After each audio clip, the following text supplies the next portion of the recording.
БК Медиа каналынын пайдалуу кеңештери сиздер үчүн. Ар бир экинчи адам үчүн көбүнчөсү эркек кишилердин арасында көйгөй жараткан буттун тердөсү, анын жагымсыз жыты эмнеден улам пайда болот жана бул көйгөйдөн кантип арылса болот? Мына ушул тууралуу бир аз маалымат берип өтөлү. Бут кандай учурда тердеп жыттанат? Буттун тери оорулары, мисалы грибок оорусу. Бул оору тердин көп бөлүнүп чыгышын шарттап, бутту аябай жыттантат. Жугуштуу жана ички без оорулары. Синтетикадан тигилген байпак кийүү. Ысыкта жабык бут кийим кийүү. Гигиеналык эрежелерди сактабагандыктан келип чыгат. Бул көйгөйдөн кутулуу үчүн алгач гигиенадан баштаңыз. Күндө кечки убак бутту самындап жууп, арчып кургатыңыз. Ысыкта пактадан жасалган жука байпак кийиңиз. Күн ысыкта ачык бут кийим кийүү зарыл. Бут кийимди 2 апта сайын жууп, шамалдатып кургатыңыз. Эмесе, үй шартында жасалчу бир нече ыкмаларды айтып өтөлү. Көчөгө чыгаар алдында колтук үчүн колдонгон антиперспирантты таза кургак бутуңузга сүртүп, жаңы таза байпак кийип алыңыз. Тазикке 3 литр жылуу суу куюп, ага стакан уксус жана 3-4 тамчы пихта майын кошуп, 15-20 мүнөт бутуңузга ванна жасаңыз. Бул ыкма жакшы натыйжа берет. Дагы бир жакшы ыкма присыпка.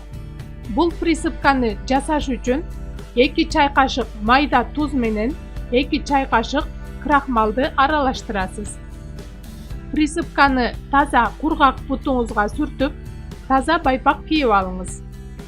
Бул учурда бутуңуз кургак боюнча калат жана эч кандай жыт кыжаалат кылбайт. 1 литр жылуу сууга 2 аш кашык туз салып, бутуңузга 10 мүнөткө ванна жасаңыз. Бирок таза суу менен чайкабай эле кургатып жатыңыз. Натыйжасы жакшы. Дагы бир ванна 1 литр жылуу сууга 1 аш кашык сода салып, бул аралашмада бутуңузду 15 мүнөткө кармаңыз. Дагы бир өтө натыйжалуу ванна фурацилин таблеткасы менен. 1 литр сууга 1 дана фурацилин таблеткасы жетиштүү.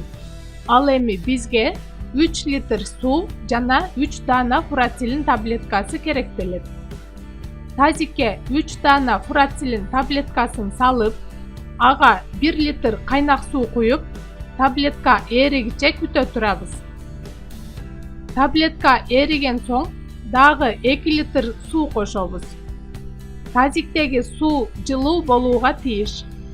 Даяр болгон ваннага бутуңузду салып, 10 мүнөт отурасыз. Кийин бутту арчыбай өзү кургаганча күтө туруңуз. Бул ваннаны күндө 1 маал жасаңыз. Бул процедураны 10 күнбү, 15 күнбү, айтор бутуңуз бул көйгөйдөн арылгыча зерикпей жасаңыз. Айта кетчү нерсе, жогоруда айтылган ванналарды жасаар алдында бутуңузда эч кандай кесилген жара болбошу керек. Бул ыкмаларды колдонгон учурда сөзсүз түрдө таза байпак, сапаттуу бут кийим кийип, байпагыңызды күн сайын алмаштырып туруңуз. Пайдалуу кеңештерибиз сизге өз жардамын тийгизсе, биз кубанычта болобуз. Каналга катталып, лайк басууну унутпаңыз.